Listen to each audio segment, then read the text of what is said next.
Bonjour, bonsoir, très chers internautes de partout aux Olanda Bisso, Nangonga O, Nakatia, Kanal, Nabino préféré, Fimbu News. Les Anga Yabino Lizana Kanguma 3 fois la kinda le feu. En tout cas, toutefois, avant de commencer, nous allons repérer à Rambote, na Yemei, Mutumu Kishimoto, Nzambe, les prophètes messagers, les prophètes Emmanuel Dodi et à tous les affranchis de partout. Bote les sous na Yemoko, Ken Piana Makizembe. Ken pena makizembo azo séjourner bongo na Belgique na libota nyonso na peso bambote bisuko za ya pito nazanga morote na plateau oyo nazana Aïdor Bokwala ya pembe certifié. C'est avec lui qu'on va parler sur l'actualité, sur le bain, sur tout ce qui se passe sur la toile. Avant de banana pesana nous ba mes condoléances na Alexis Wechi, le chouchou des Warriors. Après c'est ba mes condoléances pour yenda où tu peux perdre maman naé. En tout cas ça lui biso passi na webso vraiment courage ainsi va la vie Dieu a donné, il a repris ba mes condoléances na yo. Ma quand nous déjà osa déjà prêt au fond les langachant na yamba Aïdor Bokwala. Bonjour Aïdor. Bonjour Lakinda, bonjour na ba internaute nyonso ba otalabiso siko balinga Fimbu na Fimbu News. Na benga ngo RTNC 13 ya internet et puis balinga Aïdor Media TV. Je pense que nous avons un commentaire P3 déjà ben mission montant le dernièrement. Aïdor, qu'est-ce qui se passe dans Aïdor Media TV chaîne pour me ça n'a pas nango. Juste à vous informer que nous avons vraiment un problème technique. Dieu a salé grâce que tu fixé déjà. Je pense que tout va bien.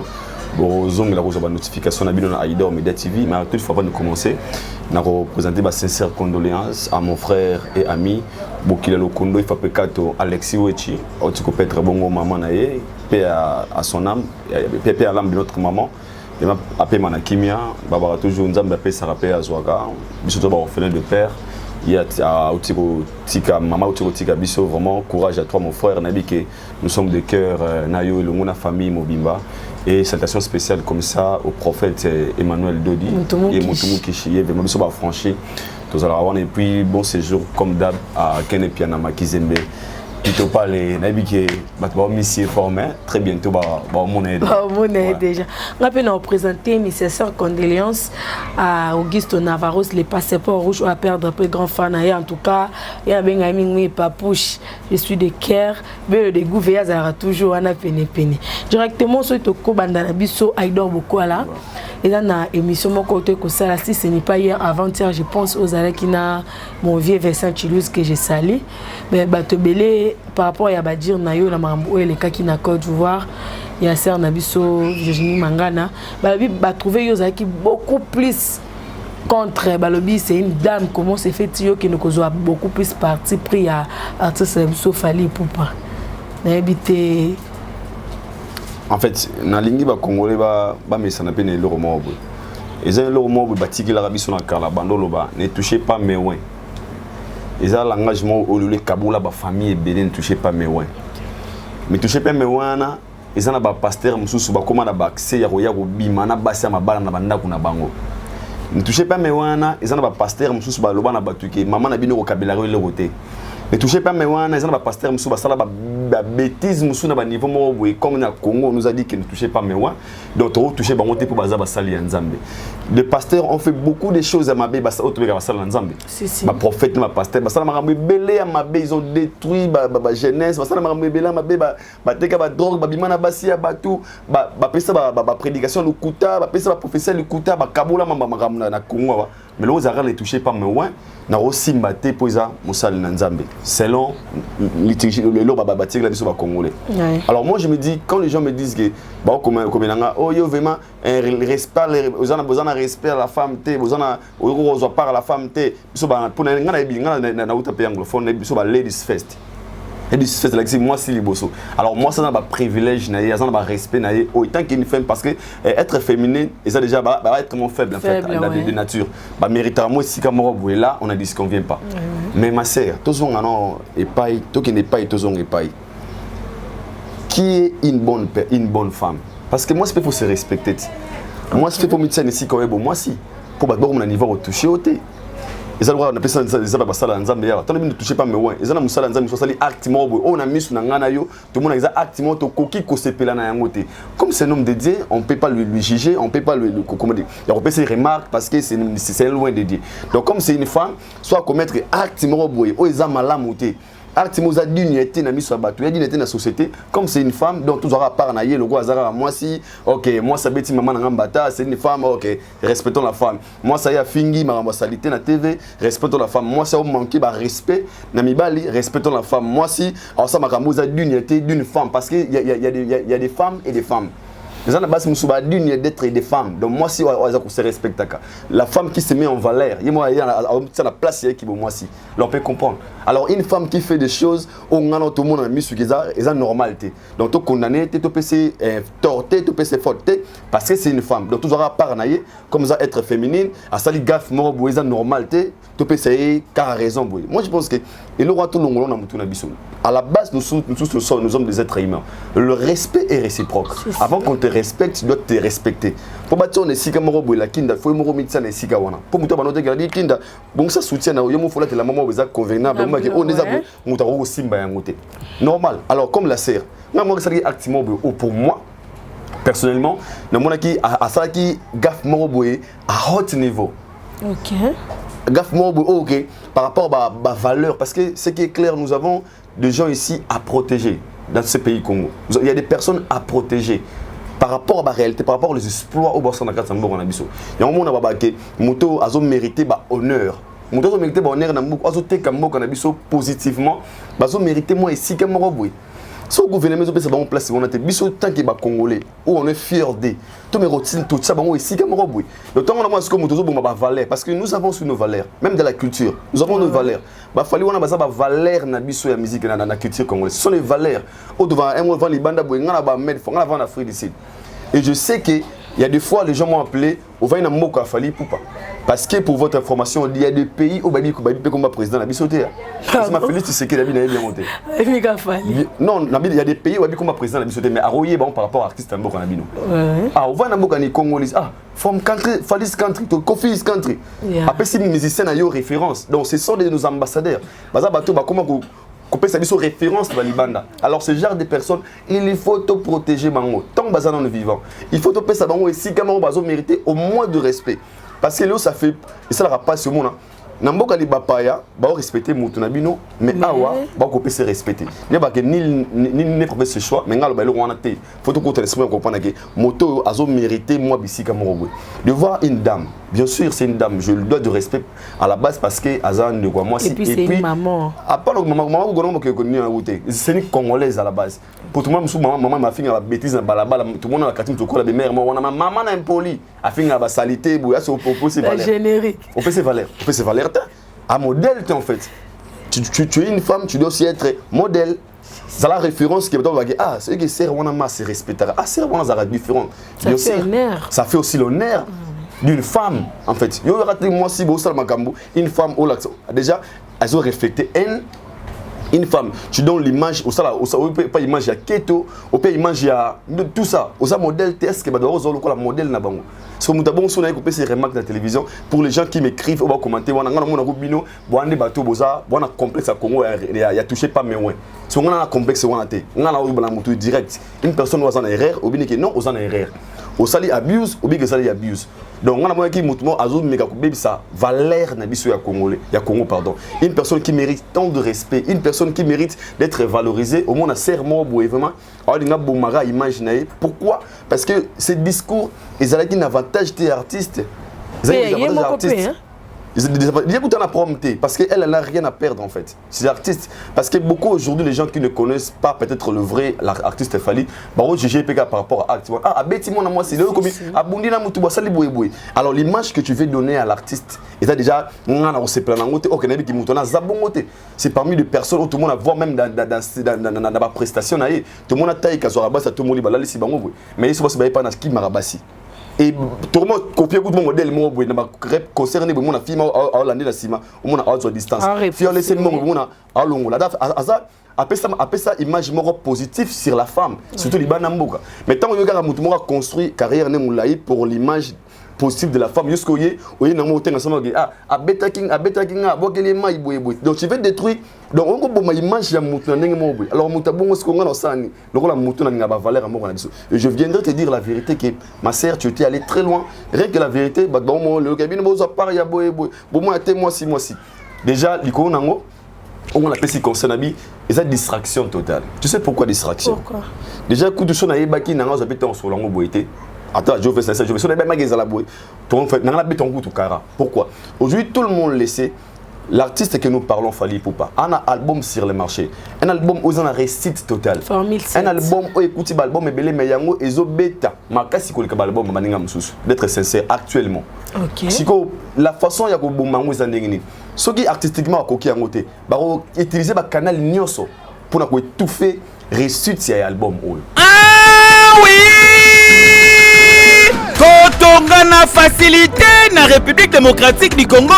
Oui, et ça possible grâce à Congo Global Construction. Oh, ezali agence expert na makambo tali construction. Makambo o tindela ki mona tata mo simbongo aliaki o cousin mo ki mona mbongo construction et sila grâce à Congo Global Construction oyo aye na ba solution pour na ko faciliter na bino nyonso makambo tali construction et ça les mana faciliter nyonso ba na disposition na bino nyonso ya construction veut dire oza na terrain olingi basalela yo plan ya ndaku contacter bango o construction soki okotonga malembe veut dire par étape obandi na fondation osilisi o évaluer obeti élévation évaluer o matiti na makambo tali batol sima na yango o entamé makambo tali finition bango bazali expert nango basalaka bongo conception ya baplan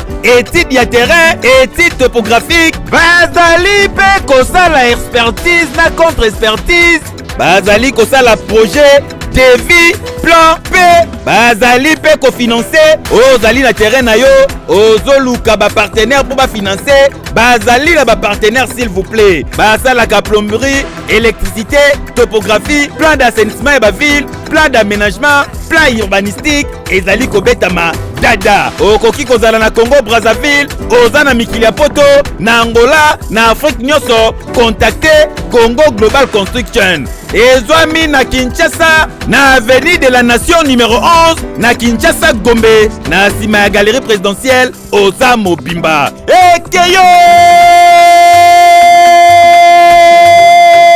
oui moi mutu azo bouler sala fo ana bakana ana ba we bela ko yepo sala fo aluka ah pona zo aido na sala ndeni aido linga mabasi tete aido linga mabasi tete na pesi wa bien sûr que oui na pesi par exemple gars na linga pengo ta solo aido linga mabasi tete aido refitara boyebo aido linga ana sala ndeni te aido photo ça terrain mo to même stock na mutu mo boy peut-être na sima wana en fait ils peuvent utiliser et l'eau mo bega pour la distraction et moi je pense que y a le coup la distraction na boulke à côté moi vraiment ba la concentrer na album artiste était pas mon canisa sérieux alors je demanderai et na batoto ba la communication sur l'artiste na ba staff artiste na ba fanatique artiste ba la très vigilant parce que non on a raison mon tout repé ça fille na créer Aïdor beaucoup na msana moi elo comment on a tu as au moins idée de ce qu'elle était partie faire là-bas? Oui. Elle m'a ramené privé, personnel. Et puis, avec un plan, ils avaient un plan bien, très bien préparé en fait. Contre l'artiste Fally? Je dirais oui. Bon, on aura un plan préparé. Et puis, mais malheureusement, ils ont vraiment été pour bâtir bilan déjà. Base à la concentrer dans l'album, pour les lots formés, c'est des obétas. Tout le monde a espoir et ça et envahir TikTok na katebe TikTok ma balada sa pomba et envahir et on a bien officiellement les lots bana formé c'était bimi mi anjimi demo se reposer siko kimia parce que oui comment tu peux dire ça? Je peux dire ça parce que tout ça ngasa la ngasa na sco vrai il y avait un moment où l'album rumba hérité bana ko beta na kitsa ça makasi. Là je parle de la rumba qui rumba et les gens ont mis ça l'album sous pour fallait mis ça l'album non les soirs musique mais aujourd'hui les gens écoutent ce que Formule 7 Est-ce que vous comprenez? Alors moi, je pense que bateau fanatique, ça a beaucoup plus concentré sur leur album, qui c'est basé sur la futilité, la distraction, en fait, on a purement distraction et puis pousser dans la haut, ça pour appuyer dans la vie sur et je vous comprends. Non, on comprend pourquoi. Parce que l'homme, il y a une violence fait à boue, je vous comprends. Oui, mais les leçons qui sont comme tu es mort le roi espion à qui est ça l'attente et qui est simité et ça la vertige on autre ça c'est dénoncer on ça bateau qui a besoin et leur mourir vraiment moi shit encore mais malheureusement et simbi na côté et moi je le demanderai prochainement à Lucas cible si les morts au amont est facile il y a quoi atteindre mais pour wana vraiment na moni ils a déjà faux débat ils a où de l'eau monde ensenga il faut vraiment éviter de parler de ça parce que ils a kiloté en fait ça honore pas notre artiste surtout na rang il a fallu pour moi je le respecte parce que moi je suis là derrière la culture pour l'honneur de la critique congolaise nous sommes là pour promouvoir la critique congolaise et la musique il y a des gens qui nous valorisent il y a des gens qui nous congolais alors de voir un artiste comme lui de se rabaisser jusqu'au point il y a des oui non ils abonnent dans le terme bon comme on a et quitte pour y monter mais comme on est dans qui comme on est quoi ils ça colle pas en fait et ça la bienté ça la propreté en fait non tu comprends oui et puis je demanderai sur la chaîne de télévision la chaîne de YouTube. Mes frères, surtout dans cette chaîne, on a vu Tracy, on a vu le conseil. Il y a Tracy Mbelenga. C'est un frère que je te connais dans la promenade, mais il faut qu'on protège la valeur. Parce que dans la miniature, aujourd'hui, vous comprenez que les motos, vous salir en fait. Ils ne méritent pas tout ça. Ils méritent les honneurs. Ils méritent d'être respectés chez nous les Congolais. Et je le dis parce que moi je suis Congolais. Si on a PC kiloté, na mona Nigérien nenga zwagi kilo, na mona Ivoirien nenga moine le roi nzambe na musique na bango. Alors ngamo Congolais na zanaï. Alors pourquoi on croit ko valeur na été? Pourquoi on croit ko honorer été? Yo comment niveau tsa babilo mo boza dignité. On peut chercher de l'argent na ba niveau belé mais à pas salir l'image de l'autre. Okay. Pas dénigrant l'autre, pas à critiquer l'autre jusqu'à niveau au bon niveau qui c'est pas du tout bien. Notre sœur sincère, on a des points manquer de respect parce qu'à la base, j'ai aussi des sœurs. On a mérité, mais je dois 1000 droits de lui dire la vérité lorsque na mono ke nanzela mo boza malamu si tout temps oiseau même ça va valeur nga tele malika mo valeur ils a pas na qualité beaucoup de gens ba kwele ba problème nga na yaka na ba pona valeur na biso toke bana parce que aucun jour aucun pays à l'extérieur du Congo moi ba pays de d'origine manganga jamais mais les gens disent que les gens parlent des pays de Fali Poupa. Les pays de Kofi Olomide. Les pays de Kofi Olomide. Les Papa Wemba. Les Papa Wemba, les Awilo Longomba. Mais tu verras jamais dans le pays de Virgin Manganga, jamais. Au moins, le pays de Ika de Yang. Une femme très respectueuse. Le pays de Noëlla Madinga, peut-être. Et maman Abisso, il y a RTNC. Mamie, il est là, peut-être. Parce que moi, si avec ma valeur. Quand tu es une femme, tu dois aussi avoir des valeurs. Éthique. Mais valeurs, car moi, si c'est quoi? Une femme a dégagé un NT. Moi, ça la dégagera NT. Moi, ça dégagera ton moi, si vous à souriante, à sexy, à cool, à refléter un bon numéro, en fait, bonheur, en fait. Enfin, moi, ça va dire que moi, ça va refléter mon thème. Moi, ça va refléter que après cette femme-là, est-ce qu'on peut. Il y a Virginie Dazabongo. Parce que normalement, au fur et à mesure, on va parler d'elle. Et ça doit te coller comme moment où on va concentrer dans la Formule 7. Et ça, Bitumba, on va dire album Yann de Konabis soit Bimisi. Son album est très bien, ça cartonne, ils ont un succès fou aujourd'hui, pas au Congo, c'est même partout à travers le monde. Alors pour les distraire, au monde, c'est parmi les artistes qui respectent la femme. Mais les gens disent que elle a touché à la femme. Est-ce que vous comprenez? Donc pour côté le mot, pour nuire, il faut protéger la valeur. Mais il richesse mais au moins que vraiment pensa considération de quand il fallait à repousser même ma femme na na podium na taille qui tombola fille mo la lisa na belle na siga bimana en podium na total même deuxième image bati a fallu au serment yebo mais azo respecter a poussa mo musika elle a ça valeur être féminine en fait et ana mo moto humanisme wana kutu moi si et biski batira moi si alors l'image tu on doit PC wana na ligne du solo messi là pour chance que vous en lingala on doit chance qu'à poser ma mission balinga so balinga comment yo ka na bi chance qu'à pour mais Nigeria yo kango comment yo caméra là mission il y a une heure du temps maman yo da sala nga boye non ça reste communautaire ça reste communautaire et puis un jour je demanderai na coopération na biso il y a presse nyonso wa bakonzi c'est ndeko na biso na to fois suspicion to fois les gars singa pardon officiellement dans le lobby oh yo keza yango te do yo ko le boko imposer bongo te la proposer gars c'est une proposition parce que je dis ça pourquoi nous sommes là pour promouvoir la culture congolaise surtout comme ya ko ya pona to banoki pour le ba confondre nous quand on fait des critiques on critique mais on n'utilise pas la haine sur la critique na biso ni les injures injures ils allaient oh ya ça là kana OK au moins tu as fini là. Nous on fait pas les injures. Jamais de et il y a des vidéos et puis dans le NT. Je n'ai jamais fait mes analyses qu'on a haine, qu'on a dégagé haine. Je le fais pas. Mais c'est que je critique. On a le barisaya solo. Et quand je dis que moto à un niveau, on a les émissions, on a les émissions cette année bien filé à Zaddown. Bien filé c'est un frère à moi. Tu sauras très bien le téléphone. Mais bien filé à down par rapport à la communication, par rapport à la bosso, la communication est sur et Kitty. La critique est normal, mais je suis pas là pour dire à bien filé que nous avons il faut chanter non, je le ferai pas. On a lobby à soir on m'a bien filé dans conscience dit ah c'est que les gars a dit c'est vrai. À Naroya dans le bien habital à Nabi c'est le yo à comprendre le système de jeu. Le fait d'attaquer beaucoup plus Fali et comment PC visibilité, il y a un moment où Kalabana utilisant bien des tours à Salangonzembo et PC moi quelque part. Et puis ça vérité. Le fait que finir comme au foot et ça Nzembo juste 5000 vues les lots na moins de 2 mois. C'est la vérité, c'est purement vérité. Oui, parce qu'il a compris le cible en fait. OK. C'est rien que la vérité. Soit Bibo, ça critique normal. Peut-être je pas linga profiter, non, ils ont mabé. Et surtout Liban Namoka, ce n'est pas honorer l'artiste en fait. Okay. Surtout Liban Namoka, ce n'est pas honorer l'artiste. Bah moi on irait obi sogi OK pas batumo oboy. Ouais.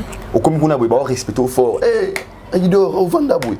Bah est-ce que petit frère on a moi a manqué au respect na bango. C'est bon oh biso zoye ko tubu bongo leki ni mo zoye bo ndengeni c'est que biso to ko zoye bo en fait surtout les bana boko moi j'avais pas mais maintenant yebi que ils ont le il y a faux débat faut vraiment tout se baser na ngote ça ils ont un avantage na biso te ils ont distraction totale pour ba concentrer na moment important d'informer c'est donc faux débat changer dossier donc pour la question na yo bato ba bi que na suis pas rafa il y a moi cité je ne peux jamais causer par à moi sika on a mona que mamuza malonga te naibi valeur à moi si ba ladies first valeur ya malonga ta jardini donc il y a cause moro valable était en fait on a re défendre ouais pour balobara au défendre les logos vous sentir que même les avocats soyez sans la moto ali avec ngabo moi sentir que ngabo ba na moi raison que ça la moi c'est moi ngana wa défendre moto moi on a mon na na tort comme c'est une femme ni ba j'ai ngana il doit falloir ya bien comprendre valeur de la femme elle a dit elle était menacée par 4 personnes 5 personnes faux débat moto a pour ça annuaire image nao a rosa après a utiliser tous les canaux tous les vexio moi je suis soigné na moto bobundi ok no pèse explication liboso libanda il n'est pas fautif OK so il ka boye faut na ngate mo banda ngat yene moto yebi le rosala yene yebi pourquoi woli si ko peut sa version na yo peur être sauvé avec ce bimi et pour les dames so na na terrain na trotter pour ceux qui ont commenté mal pour moi de dire que au pe ba lobby le senga ba loba pour un message na bandeli sur loko je respecte la femme mais moi ce faut que c'est respecter. Le respect est réciproque. Si tu ne respectes pas, on ne va pas te respecter. Pour sourire pas dans la mission betinga mbata, tu t'attends quoi dans le banin. Ah, tu es betinga mbata pour année. Ah, il doit y avoir sur PC l'état ma, oh PC sous l'état ma. C'est quand on dossier naï. Donc pour na batouana. On a validé des têtes. Pour na batouana, réponse à nous angwana. Je peux pas défendre Maramon na Monique, na mission nanga est valorisée. La valeur en beaucoup na mission aura détruire, on a facilité. Bon après na yawana banoke, c'est la femme on doit le respecter. Non. Non. Non. Nothing.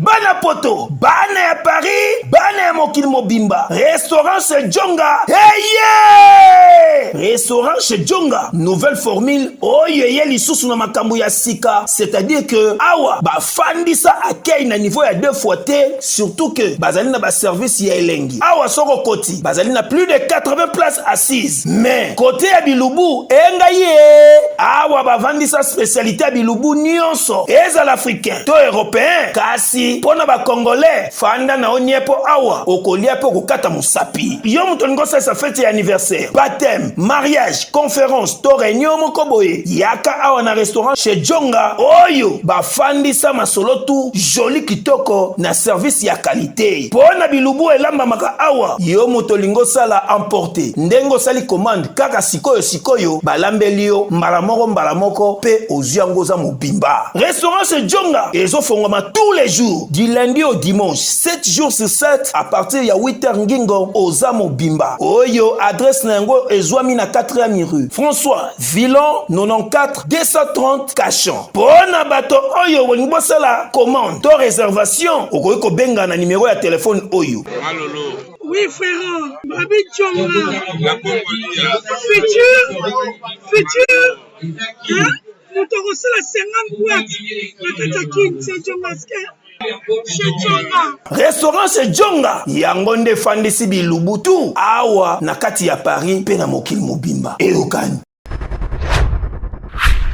I'm sorry for that. I'm so sorry. I'm sorry. Ate, yo ala côté na boy. Boy, bouger de Paris na fait sur bambote bisika ozolandanga, pourquoi pas saluer encore Miglo Kinkela. Et mtaloba ola kindanga na zwarate yo yangwana. Pablo Mabiala na Paris na pesio bambote mon vieux Pablo Mabiala. En tout cas, on va bato ba soutenir quoi ba anissé bolonge. Baza vraiment parler belé ba Israël des kiss de Paris papa des ola des kiss na pesio mbote. Sortie médiatique il y a artiste de Sope Mounen Fabregas le métier noir au peut a lancé Stade des Martyrs pendant tout ce temps na plateau il y a Papi Mboma ba dire naye mamno solobi on sait langa moi briefing OK analyse. Déjà Natala qui notre artiste ya Mboko na biso ou aloba qui sur rencontre là on héritier watana bena na avion il a parlé donné plein de raisons on a compris ça na chacun de asalara musala nae au moins il a kinde ton atamo boye faut musala ba no bundela yo ton atamo boye faut tu es un artiste pose-toi la question tu es dans quelle position tu es où tu étais où et tu pars où. Dis d'abord, et comme na tamo musicien tala part na yo oza wapi ozala ki wapi okomi wapi ozokende wapi na carrière na yo. Parce que déjà il est mon maître il a donné des raisons il est parmi les grands pour abimisa ba musicien na mboka oyo le genre il a raison parce que aujourd'hui il y a des musiciens ba simana on a dit ce qu'on vient pas ce que moi j'avais retenu c'était juste la question qu'on l'avait posée sur Stade des Martyrs et pour abi asa prière robeta oui bingai e sengona nango on est sur un bateau et sur le moment eza koleka ngana ba chroniqueur tu sais pourquoi la kinda ça faisait un bout de temps ça faisait un moment artiste musicien mon côté à Congo il pensait ou il rêvait de jouer au Stade des Martyrs. OK. Bah c'est tout bateau va sali ba musicien tout va sali na Congo. Qui pensait, qui rêvait de jouer encore au Stade des Martyrs? Personne. La 5e génération, bien. Je parle de la 5e génération, même 4e génération. Après 20 années Martyrs et Béthanie. Bah où ils ont une réunification, ils ont fait, ils ont la fête. Il y a où ils ont la fête, c'est réunification. Bah ça n'y s'agit pas où ils ont makaba sangana. Je parle d'un artiste on ça la succès normal que na ba kalana mikolo que vraiment genda bon bête Stade des Martyrs. Ils ont galé au mot les gens en fait ils ont galé au mot tigala on dirait fausse totale les musiciens congolais tout. Tu peux jouer des stades de Zénith, Olympia, mais stade de rêver en moté. Parce que réunir plus de 100 000 personnes, actuellement au Congo, c'est pas facile. Tu sais pourquoi? Pourquoi? Bah, stade il y a Kalébé Tamarandéni. Sauf que stade était, on ratait l'information. Parce qu'il n'y avait pas de TikTok, il n'y avait pas de réseaux sociaux, il n'y avait pas de live sur Facebook. Mais aujourd'hui, 21e siècle, dans la modernisation, les gens, ils ont un téléphone, ils ont une tablette, ils ont un nini. Alors qu'ils peuvent martyr, ils ont un direct. YouTube, ouais. Alors qu'ils peuvent être mais ce qui est un moment où ils se déplacer à un concert à Stade des Martyrs, ça veut dire que la personne vraiment a la volonté de ligne. Comme si on était en live, héritier ça live, jouer à concert non, live sur Facebook. Et les gens, les autres batailles concert héritier par Facebook. Mais déplacer des gens de quitter leur maison, de venir au Stade des Martyrs, plus de 100 000 personnes, ils ont aventurité. Les gens n'osaient pas. Mais une personne qui est oh le baby, ok. On a une génération, dans la vie il y a toujours un précurseur. Un précurseur c'est la personne qui est en anglais leader. Leader en fait. British Leader. Abi, si kana sala yango, na fongolanzela. Derrière moi, il y aura les gens qui viendront.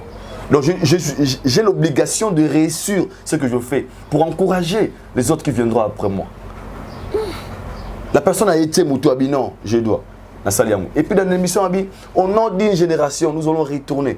Et retourner, ce n'était pas ce que les gens s'attendaient. Et retourner, c'est ce qui se passe aujourd'hui.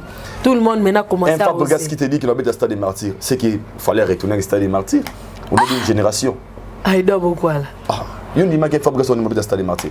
Au passant dans un jour. Non. Tous les langues. Non. Non, mais nous avons bien l'émission habite à Stade des Martyrs. Aux langues. Non. Ah, mais nous, on sincère. Bon, par là, tu veux dire que si Fali n'avait pas osé les faire, il n'y aurait personne. Une personne a osé. Ah, donc, oser, c'est trop dit, mais oser, c'est normal. Une personne a décidé, je veux le faire. Au nom d'une génération, on va retourner les stades. Retourner, c'est quoi? C'est changer la façon, la manière que les gens, mon stade. Changer la manière. Je dis que c'est des arrêts graves que tu as. Donc retourner c'est quoi? Retourner, donc changer, penser à battre au monde et la stade. Même les mélomanes, même les artistes. Tout le monde a un gravité. Tu as misango, tu as retourné en haut. C'est bon. Très tu as retourné comme il comme le qui est bien affilé et comme le qui Fab Sabi n'a pas de stade des Martyrs. Mais mon enfant Maestro. Et pourquoi? Il a compris que il y a sous facilité, il y a sous difficulté. OK. Et pourquoi il y a sous difficulté? Non, qui a wana. Aïda beaucoup là. Alors, parmi moi, tout n'y a dit. Il n'y a pas de stade des Martyrs. Il n'a pas tenu compte de mon bébé poignet. Alors, il fallait habiter un mot. Héritier habiter un mot. Faire habiter un mot. Quoi n'y péter un mot? Parce que le stade était déjà retourné. Et on a changé les gens, la vision de voir le stade des Martyrs. Et ça, il y a un stade. On a un défi. Si c'est beau ça, nous sommes double martyr, nous sommes stade des Martyrs. Ils ont rappelé référence. Bien sûr, ils ont rappelé le rôle. Si, on a vraiment les bails à mon double martyr deux fois. C'est petit bassin, le coca. Les réseaux sociaux. C'était ça à l'époque en fait. C'était le discours des gens. Alors une personne a dit que tu retourné en haut. Tu retourné discours, tu changé la manière de communiquer la yango. Le fan virtuel plus de 100 000 personnes, 120 000 personnes. Stade rempli. On a vu un héritier qui dit que je dois jouer le stade des Martyrs. On a vu Ferrego qui dit je dois jouer le stade des Martyrs. Et Kozasi, peut-être sauf après c'est pas bien le stade des Martyrs. Moi j'ai lui encourage. Tout le monde qui se sent prêt. Mina bon mabaro beta kuto on a mec l'émission. Minyo kuto. Abaro beta. Et puis abi discours moi c'est bien. Abi jouer stade des Martyrs ce n'est plus difficile parce que to beta ngo atetondi na ngote na le bara qui na beta stade des Martyrs. OK. Mais ça comprend. Ça reste un palmarès, il y a pas de ce que je veux. En fait, si comment double stade des Martyrs, trois stades des Martyrs, comment bon. Parce que ils ont une image à Kalezagi dans mon até. Et moi de voir Fabregas te dire qu'il va jouer au stade des Martyrs, je lui encourage. Déjà l'autre on a besoin de yango. Tobi apporter quelque chose dans la culture, quelque chose dans le domaine na yo. Koko c'est le rumor boya sikate mais le rumor ya rebagé. On peut aussi le faire, encourager les gens. Tout est possible. Même si c'est déjà fait. Pourquoi pas nous? Et de tout ça, il y a toujours, ça demande toujours un leader, un guide, un précurseur. Okay. Je vais commencer au nom des artistes congolais. Laisse-moi le faire. C'est fallu. Et si je réussis, et les savoir courageux, il y en a pas de question, il fallait réussir concert. Au comment les autres auront besoin de jouer. Tu avais dit ça. Alors on a monsieur Belé. Donc tout va sembler pour naïga Simba, sauf que Simbi, il va encourager les autres. C'est ça. Donc Fabregas, moi je souhaite toujours bonne chance. Na conseil ka moko. Stade Matiro beta wana ba pour na ba date bien. À part ça peut ba kenessir la promotion puis publicité. Ils ont ouvert stade pour na Motutu. Salaga fan buzz andeni ba fan baz en a défi parce qu'aujourd'hui pour ma niveau que ba fan baz ba bargué biso misina biso koyate yé face à la boy Mitolite misunga oyo ya Grace Mandela la pétrolière boye bake et yana idéologie ya sika donc soki papa to mama avali kopela awa na kati bakini komitungisa te ya kotinaka mbongo na kini kaka soki obengi na numéro oyo oza mobimba ndeko yo na kini akozwa soin de santé gratuitement Na clinique Misunga, Bajeli Bino, Wi-Fi a opéré surtout que vous na internet au début. Donc, ce qui ne connaît pas, avali kobela. Olingi oyeba état de santé na ye, okoki kobenga ye, sale kukuma, ozwa ata interférence na nzela. Maman, bonne santé. La bonne bien. Soki ndeko na yo azwi occasion ya kozwa baswin na misolite Misunga yebake kuna na ntongo oza mobimba na petit déjeuner mpe na pokwa yebake badive ezali mpe na point po okolia okondima teke ozali na hôpital bazali na basale ya opération sans oublier test oculaire donc oza mobimba ke na mitole Misunga ekosalaki misu na yo ezonga lokola na commencement na clinique Misunga bazali mpe na dentiste minu ekozonga tumu pia Misunga batretaka mpe cataracte yebake okomona pepele ya mbetolo lokola kaka éclairage public ya New York Misunga ta santé c'est gagné alors na clinique Misunga oyo ya Grace Mandela la pétrolière est Kembe ezali ezate fan base ba fan ba ki donc ba fan dans zana la fan na yo ba balobaki tournement kuna aujourd'hui au Congo nous avons 3 stades cette année. Il y a Héritier Watanabe qui va revenir, il y a Ferrego là le 24, il y a Fabregas. Les Congo ont bien zani ya bana wenge. Et moi je pense que tant albel le stade wana oui rester oui rester ah non mes enfants maintenant commencent à il y a Roya Sikoyo, il y a Robert Stade de Marseille. Moi je lui encourage et tu s'aligner derrière hier. Tu penses pas que c'est très tôt Aïda beaucoup? Très tôt athée. Oli oh signé. Comment très tôt ya souté. Oye. Très tôt on a fait un conseil bagio très tôt au bout il a conseil à souté parce que c'est lui qui se sent capable. Moi nous avons n'attend la kinda. Il y a un moment où nos parents nous disent papa no babiso bon on va amitié on a combien risque ça va ça zémégas avec que amutaro kangaote quand tu te sens que tu es prêt ça zémé toi tu le motion moi qui ils ont des charges à bout moi on va faut couche ma quand il m'a dit à cette heure la série moi mon charge on va parce que on a 12 ans j'ai un enfant qui a 12 ans en fait trop mignon ce que tu as sur série wana toi pays baba étudiante ok na ma IEC ma père ma ou après la moto maman qui moi c'est mais on a fait ma somba lipa maman donc ça quand il a problème jouer c'est pas grave prêt ou pas prêt soko yo se sentir que tu es prêt à l'affronter le stade est là. Comment on a la réalité c'est toi qui vas non la réalité de faire c'est on a bien concept après toi prêter tout celui qui fait de la musique qui se sent qu'il est prêt d'affronter Stade des Martyrs qui n'est qu'au louer Stade des Martyrs bêta Stade des Martyrs un point un trait nous devons un résultat est-ce que vous avez reçu parce qu'aujourd'hui laisse-moi dire aux gens tous les gens au bêta Stade des Martyrs dans un discours mon corps je y arrête sur le Stade des Martyrs ils arrêtent sur le plan plein. Parce qu'on a bien un test de popularité. Et pourquoi? Parce que le jour où il fallait jouer au Stade des Martyrs, les gens disaient que au Stade des Martyrs était. Et ça c'était parce qu'il y avait une bête à musique. Parce que la cassette des cartons ils sont côté. Donc quand on était dit baba carton ils sont côté ça va fan victoire va warrior bazar. Même bazar na téléphone ba commentaire vidéo bazar na poto. Bazar ba fan ya poto.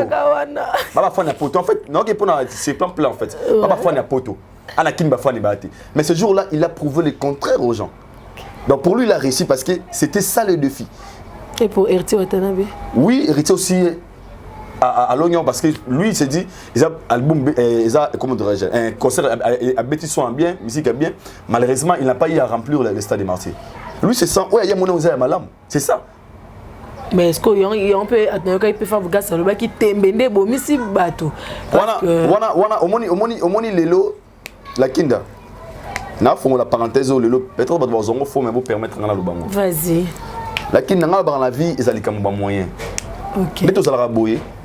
Il y a des gens où on a besoin de taper Dolce Gabbana na Dolce compagnie Dolce Gabbana ou cher ba mitwala tarawa. Ah mais m'appelle moi Guess. Ah m'appelle Guess. Oui, pourquoi la tangote? Parce qu'il n'a pas assez de moyens.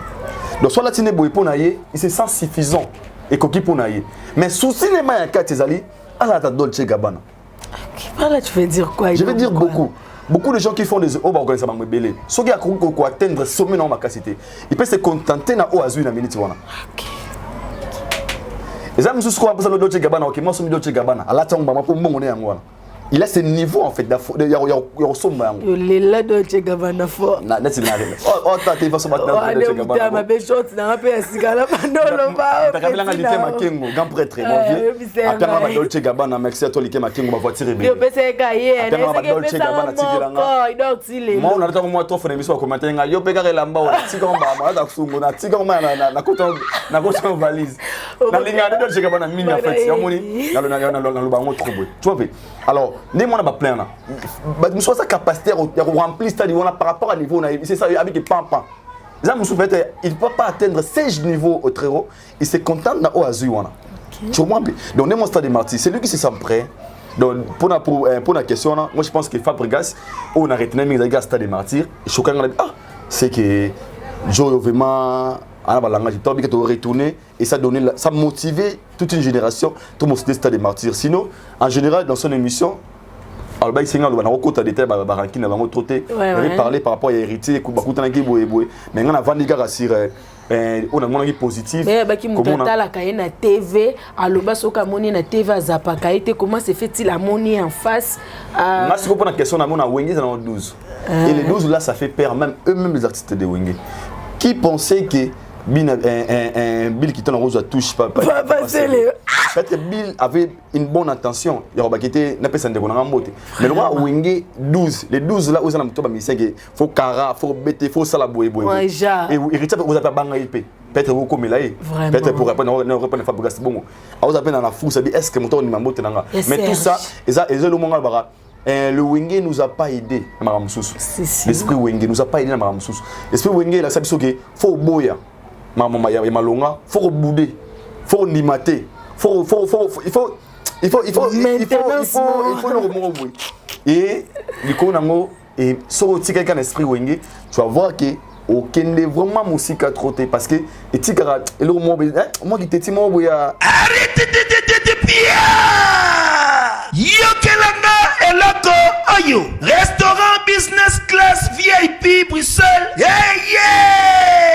restaurant business class VIP ouais zali na ba cuisine spécialisée na ndenge ya mukiete lokola cuisine spécialisée congolaise pe africaine awa soki okoti biloko tu ya mboka okoliango joli kitoko o makayabu kwanga mbinzo ndakala okoliango joli kitoko awa bilubutu elamba maka awa bongo biloko ya kotumba lokola soso ntaba mbisi awe tumba maka joli kitoko na niveau ya kosakana te olie ozamo bimba na restaurant business class VIP na Bruxelles bazali pe na mobange na salle oyo ba organizaka activité ya ndenge na ndenge lokola ba soirée ba anniversaire mariage conférence pe ba activité mususu ekoki kosalema awa ozo na ngai soka zali wapi restaurant business class VIP na Bruxelles ezwami na adresse oyo 39 boulevard Jubilé Bruxelles 1080 métro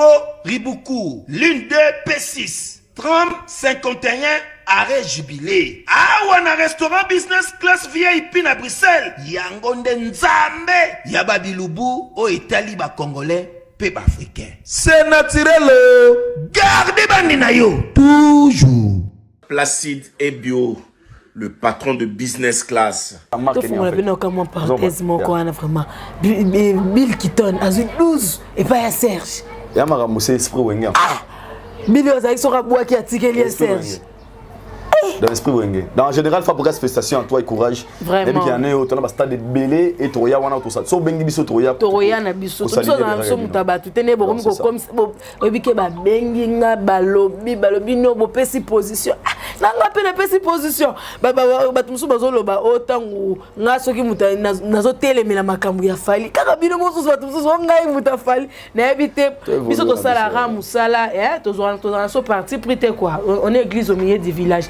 Na kesu suna sortie médiatique ya Robino Mundibu oya lobike artiste msope munene ya mboka Inosbi Balume premier artiste musicien ya kopesa ye contrat o epesi mbongo yo tango ka ba dire wana esaki ono ndengeni na mona ya liboso on a des volets pour ça mona qui il était vrai envers lui-même de dire que contrat na outil eza par rapport ya Inosbi nda pesinga contrat boy et à la base cela veut dire que dans la vie faut aller bien à Batou parce qu'on ne sait jamais. Et les messages qu'il voulait transmettre dans Batou, peu importe Baranki n'a biso mais à ce qu'on pas bon à Beninga. Mais tant le bisco le mois le retourne à la premier musicien ou appelé coopération. Ouais, contrat, oui. Contrat. À ce que quand on a évité peut-être na nengna le beli pour on a évité quand pas les bosso Robin moi soit ou salé makasi mondialement les alliés concert à Bercy au fallait pas benga kai officiellement. OK. Il prestait devant 22 000 personnes. OK. Na Paris. On s'en va. Sikoyo na évité peut-être le contexte le beli mais na ko contredit malobana dit moi auteur malobana. Mais le moment où on a bien le déjà malama lobi carrière naie par rapport à la maison mère Koutouna fallait booster carrière ni Makassi et la reconnaissance moi déjà pour naie dans Makassi il fallait booster carrière naie par rapport à temps à la maison mère même booster carrière naie c'est fallait pour pas et ça donc il est que l'angate comme on a épé ko CPLA ko a reconnaissance envers Inosbi par rapport à les contrats qu'il lui a donné. Moi je pense que c'est un gars qui est reconnaissant mais bah de toute façon on peut oui belé pour tout ça balanga aba aussi dans la vidéo Robin a mis premier monisiko azana fallait mes premiers musiciens où il a PC contrat dans la vie à une bongo et vous oubliez que Robin a ça la featuring fallait pour pas tu bien on fallait ça la featuring combien donc tout ça déjà surtout au talent featuring fallait la combien c'est pas moi de 50 000 balles parce que je ne trompe pas mais il a pensé voulu bien chanter avec son frère. Ouais, je pense pas qu'il y en a là. Non, non. Olobi Robin Mundibu a lobby que Inosbi est la première artiste musicien.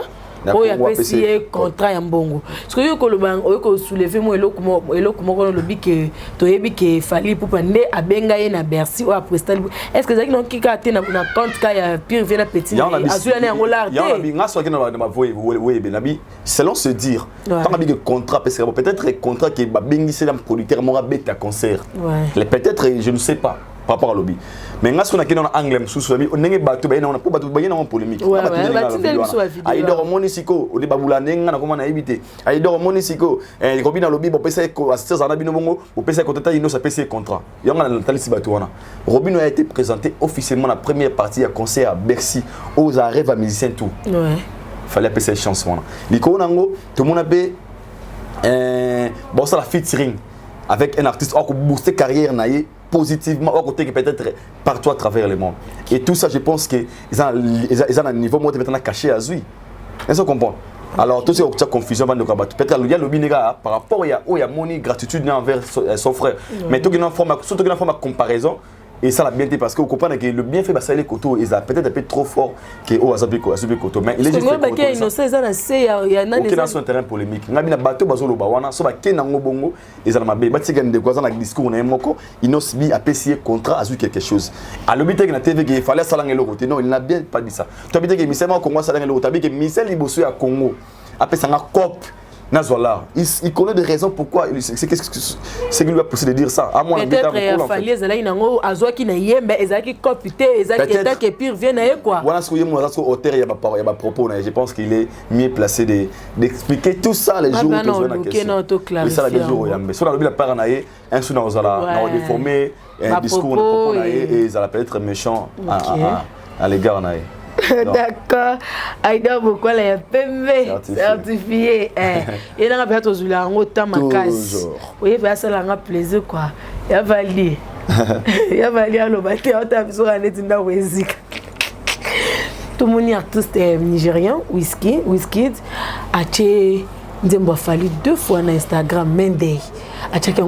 Mayday, a checké un lobby, a checké un sous-lelo.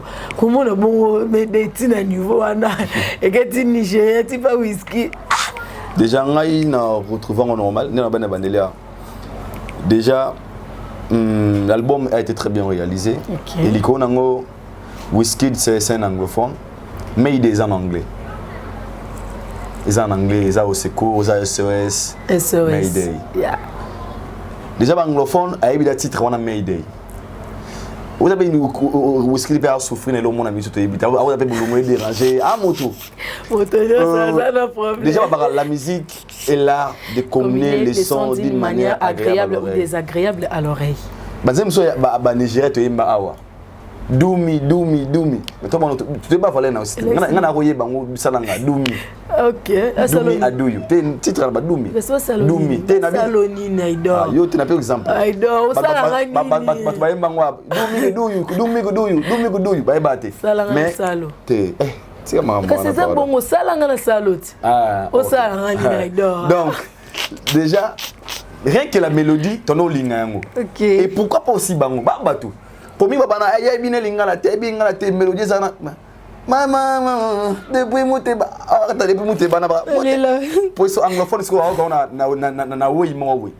Déjà le titre de la chanson Mayday Wizkid a dit que Mayday za au secours. SOS. Mayday za SOS. Mayday za boué. En fait Wizkid a bon a fait une mélodie comme c'est un artiste on s'appelle fanatique ya nzembo moko boy. Et moi c'est que je suis honoré de ce devoir. Déjà mingi banze mabongo était kamarizara. Et ma boussa na nzembo ba luambo mais tout le monde Beyoncé a tendé ma vie na biso Franco boy. Et ba blok wana ba kumbe ba tout le monde ba banzembo ya film Nigeria ba tima chamukwani. Tout le monde na ba film Nigeria ma chamukwani beti. Ouais. Mwana mabali ya bagi mondongo ya film na biso. Ah oui le longomba. Et ça mérite moko pe oh tout le monde ndeko so a ote kalingala et puis sa musique et tout ça a ote ka rumba. Valablement, il y a un monde qui a revenir, ambassadeur d'émission, c'était très capital. Abi, c'est qui un grand chanteur? Est-ce qu'avoir une belle voix, c'est ça qui définit un grand chanteur? Non, c'est la façon dont tu vends musique nayo. Le musique, c'est ça un grand chanteur. Parce qu'aujourd'hui, ouais, bien sûr, c'est un discours très professionnel. Moi, je dirais, je suis fier, il n'a pas de gravité. Et gravité pour en Wizkid, c'est un artiste où Ayebi aussi la force de Fally Ipupa. Ils ont fait un featuring, hein? Il connaît, pour Toyebani. Toyebani m'a très bien. Ayebi actuellement, il y a un artiste au nom de Fally qui est un bon bosseur dans l'Afrique francophone. Il a monté au chapeauté les lots et il a cicaté. Il a le rôle à Fally à poster un Wizkid. Donc, nous avons grave, nous avons faux cop. Non, mon extraordinaire te permettre de bon. Et ça gravité. Les lions se respectent entre eux. Par rapport à Fally. Jamais de la vie Wizkid a l'écolo, jamais de par rapport à Fally. Jamais. Non, moi. Quand on a les réseaux sociaux, Wizkid pour aller. Vous regarde Kelly. Vous regarde Kelly. Non. Vous l'écolo Fally.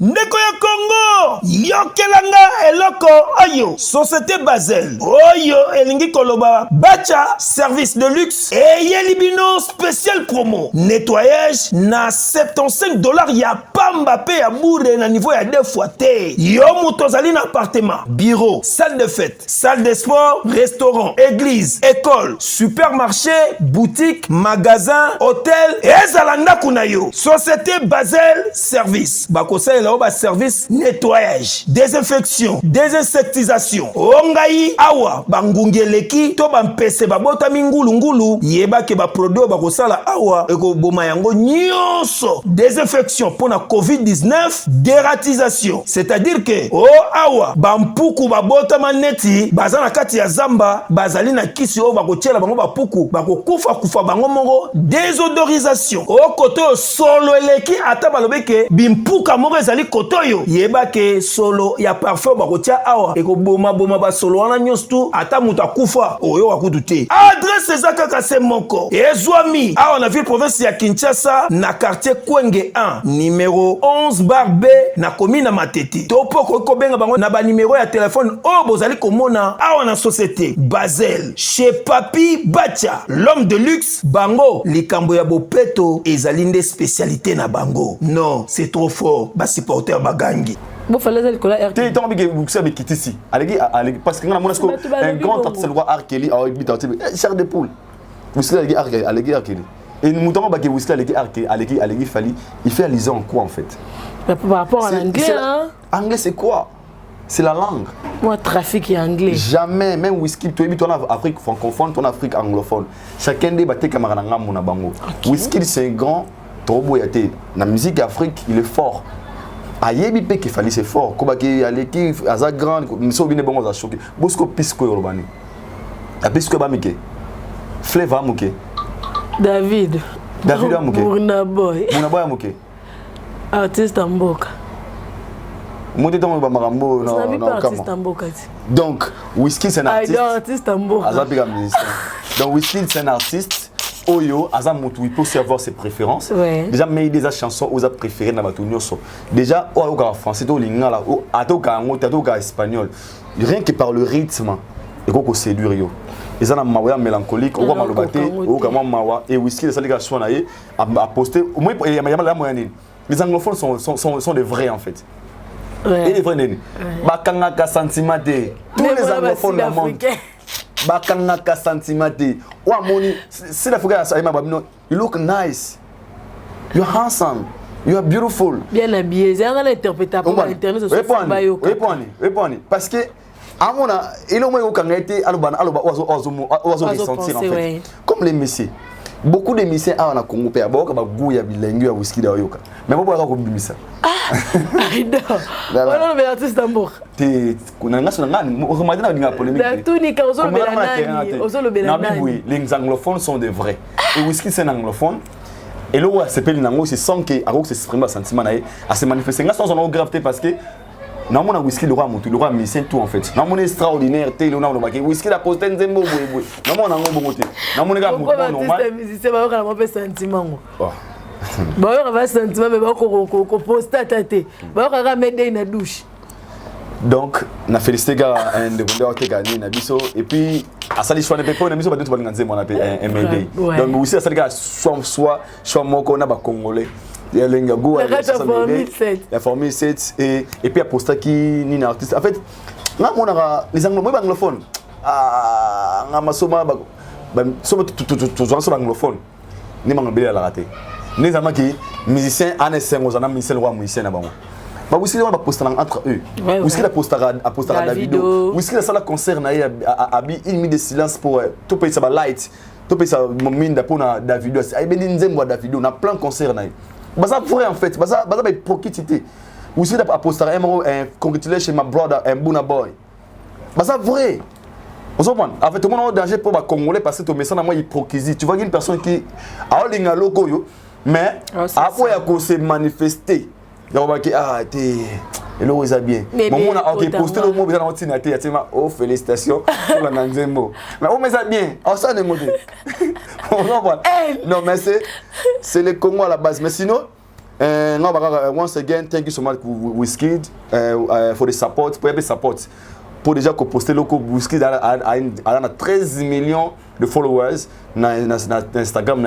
Imaginez ce qu'on met dans la story. Mais jusqu'à partir de la story, il y a Wizkid. Il peut aussi booster l'album. So, et ça, c'est la vraie. C'est une façon de se soutenir entre eux, les Africains. So, thank you so much, my brother. Aïda, toi aussi, c'est une question soulevée pour mon bébé. Comment se fait-il moto taza mutali banda à soutenir artiste poster mon biso mo ba misère awa. Pourquoi ba ranker wana? Expectation hurt. Cause la ezo kisaka. Expectation. Moi c'est ça espérer le pas moto ozoka. Et quand Wizkid a fait ça, personne lui a dit de le faire. OK. Moi ba soto mo zela, moi na konso zela ka ke. Pour ni asala ki boité, pour ni asala la ki boité. Tu risques de en fait il y a posté le ramoninga te yé manana sali bo sali ngote en fait ngalo ba tout le monde adore le roi na biso comme ils a vérité ils sont sincères tout dans la vie doit être sincère ton a présenté sincère condoléances et pas Alexis a sengingate je le fais volontairement parce que moninga zana ana passe ne fils que message nangana et ko consoler et il n'a pas besoin que ngaina salango abengate fa ya usalenga boete so comme ozelelane makamba bongo ndeko ma problème. Alors moi je pense qu'au Congo, tu vas être adopté un mot. Tous les kaka kate batu ba bandako soutenir et biso to ba pesa biso ba encouragement non. Yo sala ka musana ceux qui comprendront la force ba rosala o ba comprendre o yo zali ba rosala yango. Aujourd'hui quand nous parlons de vérité de la fali il y a des gens qui postent aussi à la télé dire que azelo ko tasala le ko album ngamo ki mouvement alika analyse album e betité album di fadede album boyeboy alika te ah pas so ma stream ba so ma boyeboy et c'est pourquoi parce que la personne déjà elle a une katinaye a besoin il y a évolution moninga donc alingi déjà artiste était et mutu wana ko zela ni ne malamu à l'égard de l'artiste.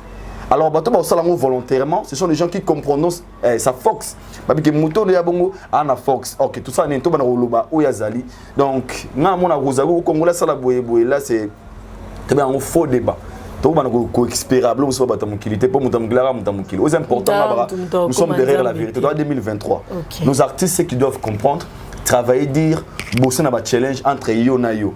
Pose-toi des questions. Est-ce que nous avons une position dans la musique à Congo? Est-ce qu'aujourd'hui les Congolais peuvent être fiers de moi? Est-ce que l'on a au Liban a un Congolais même Taliban a nani? Est-ce que travaillons dur sur ça? Parce que des personnes autour de nous, ils ont beaucoup travaillé. On appelle ça par exemple, ministère à Congo, tous en esprit mon akala, esprit à limitation. C'est-à-dire que sur l'orchestre, au salle orchestre, voilà ba ministère na yo, bazawana, babengo leader, okena bango angola, au petit concert, si tu es là, tu t'arrêtes là. Mais d'autres personnes Nabi Congo ya kala, c'était comme ça. Mais d'autres personnes ont la vision, babaki na roteka musique na ngapé autrement. Là où sont le bien, na repère maintenant le bango. Na tala vidéo que la militaire et batuni fali na ya kala pardon, parce qu'on s'en mikolo. Abi on a polémique ba masanate, ngana da sana pona bundela bango na batalibanda. Vidéo be bitu makala militaire so ba monyo. Ngana sana pona bundela batalibanda ba HR. La vision, des paroles, c'est que nous prononçons dans biso avec une très bonne vision. Au cas de musique est quelque part. Le balo belanga ta lo belanga na Congo, te balo belanga pe na Nigeria, balo belanga pe na Afrique du Sud, balo belanga pe na Mboka Mongo, basa nga pe boy. C'est que tout ça, ça dépend de la vision oyoza nango. Y on encourage la mission na biso, ba travailler dire, ba lengo la temps ya distraction, ba focus, ba za ma concentrer na ba œuvre na bango. Mais si vous en attendez les grandes émissions, parce que le baiser émission est le cas. Mais le savoir, n'a pas au sala lelo et qu'on mémoire quelque part, disque d'or certifié supérieur sur le Congo, autant on peut besoin. Disque d'or, on a des musiciens à Bissau Congo. Bexia, Bazenit, Olympia, le lot peut tous en faire. Nous avons 5 artistes musiciens congolais qui représentent Bissau peut-être à Beach Award. 5 qui représentent Bissau dans Afrima. 5 qui vont pour ce comme UNESCO Bongo, tout qui n'a rebellé, Beach Award, Grammy Award, il y a un souci dans Bissau. On appelle un Congolais, from Congo, best artist female, best boy. So that's what we need. On va, on a besoin, amen. You understand? So, bonne chance à nos artistes et puis courage, na oba sala malamu. Ope ba sala no malamu te, ba meka ko foxer.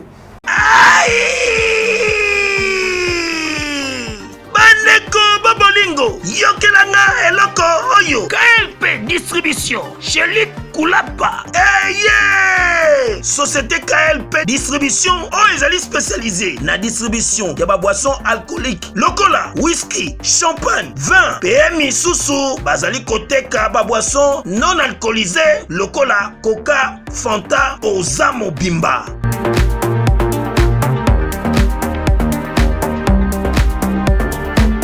Zomi a l'île de France, Oyo bazali kosa la distribution partout. Mingi penza a na l'île de France, livraison ti bisika nyoso kolinga. O na salle de fête, o na ndaku, o na dépôt, bisika tout okolinga. Ozamo Bimba. Benga bango na numéro Oyo 068 54 17 740. Société KLP Distribution. Chez Luc Koulapa. Yangonde Fandisi Masolo, ya spécialité distribution, ya boisson alcoolique non alcoolisée. Et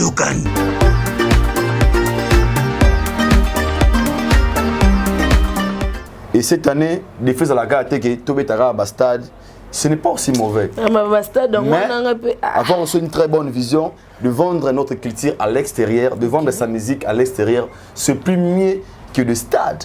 Parce que dans le stade, il y a tous les gens qui sont il y a 50%. Ok. Il y a 30%. Qui t'a dit 10. Il y a 20%. Ouais, il y a 10%, combien de pourcents. Mais les bandes à Moka, la culture est belle, la musique à Congo, la musique à Congo. Alors, nous, on a besoin de gens qui vont la musique à Congo positivement. Tous en fiers na bango to bege ok to na mise mo ya Congo to beta peto lo ke to zarana to banga ba beta yo to banga ba simba to banga la biso pe yo ke so bo zapete na Congo to bage to manquer quelqu'un en fait c'est ça. OK maman ba stade na ba prophétie à pasta to za kaka on mi na suka dernière question le prophète de l'île ça même ma prophétie stade des amandé donc courage kana aider beaucoup là tout lo ba tiara mutu ba bi balé to mi suka dernière question na biso dernière question na plutôt tout le monde va dire il y a pas stabilité à Kanda na makambo tu koleka na ba analyse ni nyonso zo sala wana ba benjir wana makambo nyonso tout nde yo zo monela ngo yo sala no ndeni anti-valeur. Aïdor. Oui. Anti-valeur. Anti-valeur. Mais dans une formation à la soux. Peut-être au Kangaï. Ma connais to 4 émissions. Ma Kangaï bandaka et bandaka. Mais information dans une soux. Aïdor. Ce qui beaucoup soutenir bateau ba boma. Ba bébé ça va valeur na biso na Congo, c'est que presque tous les Congolais toi na toi. Donc ce qui toi bon c'est que c'est que tu comprends les sous-titres. Tu sais pourquoi je dis ça? Et comment au-delà il y a ramené il faut les aller. C'est mais derrière. Non, maman de sous on va route mais là sur la ça va anti-valeur. Au moins dans la vie hein, de la vie. Ce bon on est comment ba valeur il est là au jour au perdre rien. Mon même copain aux années wana. Moi au Kabwana. Té. On est copain à TV. Au hasard raté? Ah, tu as la télévision. Oh, tu as la zate, on a salaté, yo bien côté. Non, il y a bon temps on a. O to sala na binoti. To songa ni na lité à Kanda. Moi ba ko do zo wana. Moi le loma o comprendre match go game. Bon, no wana télé ba 4 opéter na montage. Donc, na ba boy moto za na yi. So azane to ndo ba valeur na yi. Ezana batu mususu tongo bo sala makamsu pour nuire l'image. Il y a batu o yo ba valoriser biso valablement na Congo. Il y aura un jour pour comprendre la valeur à Batouana. Alors ces gars-là, c'est un anti-valeur. À mon tour, on a une question. Mais sur à la source, c'est un news naïe, baro kangaï. Mais ma caméra plainte, tu es banda kan. Na je peux porter ma plainte, mais plutôt je peux pas les faire. Mais ça n'a pas une information à source. Na bika bon, na bonne minute.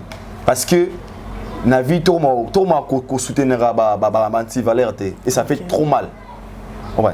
Tout le soutenir anti-valeur ça fait trop mal de voir une personne pour une image ya muto teka a valoriser Congo Libanda et il est là beaucoup et en fait il commence à déconner et vous trouvez ça normal et vous trouvez ça normal et ce genre de ça nous dossier l'émission donc déjà sont les anti-valeurs en fait ça le passe ça va valer en boka. Azara chroniqueur. Je ne sais pas si la question na route. Na besoin on pas si vous ça valeur. Il y a mon TV à qui ça valeur ba Kofi Olomide. À qui ça valeur ba Fally Ipupa. À qui ça valeur ba Roulo Longomba. Et ça valeur ba Dadju, ba Maître Gims. Et tous on a noté. Azara comédien. Parce que aujourd'hui au Congo, tous les Congolais, il y aura des soirs congolais. Et bon moi on va Maître Gims c'était ba danger. Ce que Maître Gims on a danger on a ba les gars, c'est Messi a fait des choses extraordinaires, c'est mon grand frère. Pour mettre des comment l'unité de musique. Mettre qui ça mettre finale la Coupe du monde boy. Parce qu'il y a une soirée au Basco, ce monsieur a fait des choses extraordinaires. Il mérite plein de respect, c'est mon grand frère. T'as degré. Et ça le Basco qui pas champion va bêta na quartier na bino. A bêta ba tout fort. Yosko banga champion quoi moni yo les gars na vena na bi. Eh petit nanga moni oh. Grand maître Fukam. Et puis niveau siko faut comprendre que Moutouane wana andeni. Et le Congolais comprendra ça un jour. Alors tika de ça il y a Moutouane des anti-valeurs en fait. Merci beaucoup Aïdor Bokwala. On est déjà à la fin, évitez-moi excuse ma salutation. Non, c'est en tout cas vraiment abonné à Aïdor Média TV. Encore une fois désolé pour nous saluer dès 15 jours sans vidéo, c'est trop. Écoute à tes mains, sans vidéo c'est trop. Mais God is good, toujours une chance, il y a aux hommes qui savent qui ont besoin. Quand la minute vous avez une notification, donc demain ou après-demain, tous les matchs qui jouent côté la vidéo à Aïdor Média TV. Vous s'abonnez massivement à Aïdor Média TV. C'est une façon de nous soutenir. Merci à il passe à Bambon à Djobo, le patron, il passe à Bambon à Djobo, les millionnaires congolais, il passe à Bambon à Djobo, Alain Poupalami, le King, Yannick Kini à Rombos, le C et le Nick, Yannick Kini à Rombos, le faiseur des boss, et pourquoi pas aussi à mon vieux fiston coloqué Zapatero, futur honorable. Zapatero, on est ensemble. Christophe Manzan, futur honorable aussi.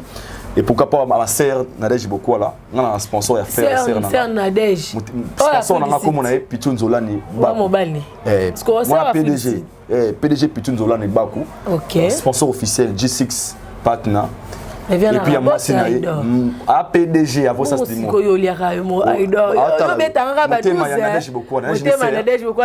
la patronne certifié que le roi Aïdor pourquoi donc Pichu Nzola ni baku les logistics partner ya na compagnie monene yo compagnie basala ni moi ba plastique yo na compagnie sokuna ba dolamba ngo sala ba pave kala mingi je pense bozwa je pense que on a Afrique du Sud on a ba 5 valises au quand c'est ça bilamba nzora ba dollars yani kini ya bombox te vient na ba dollars wana boka c'est ça 5 valises ba Louis Vuitton ya bilamba li passe ba mbongo passe ba mbongo na jobo wana ne bolier bien et tout les ma grave ma trop tapé ça biso 2000 ma bongo bon 2000 ngana mo asuka na bino ngana mo asuka na bino ils ba caméra na bana ba blo donc yo ça ben justice non démissionner boli ngana te non démissionner on est ensemble sinon on est ensemble, merci beaucoup à vous. Merci beaucoup, Aïdor Bokwala. Ce fut un plaisir comme toujours. Thank you so much.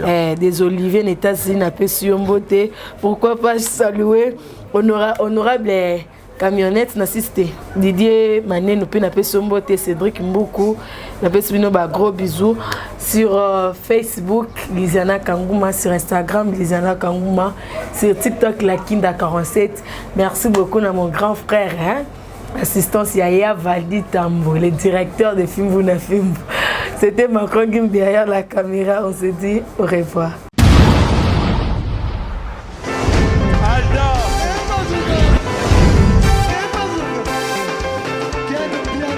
Personne ne m'a dit, le monde est bien. Ailleurs,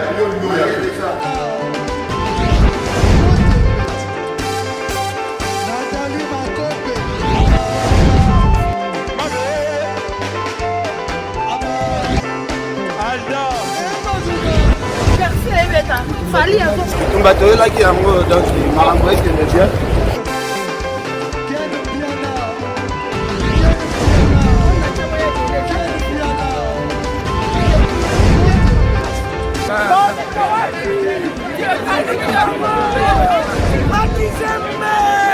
Ah bon? J'ai des mon conduit.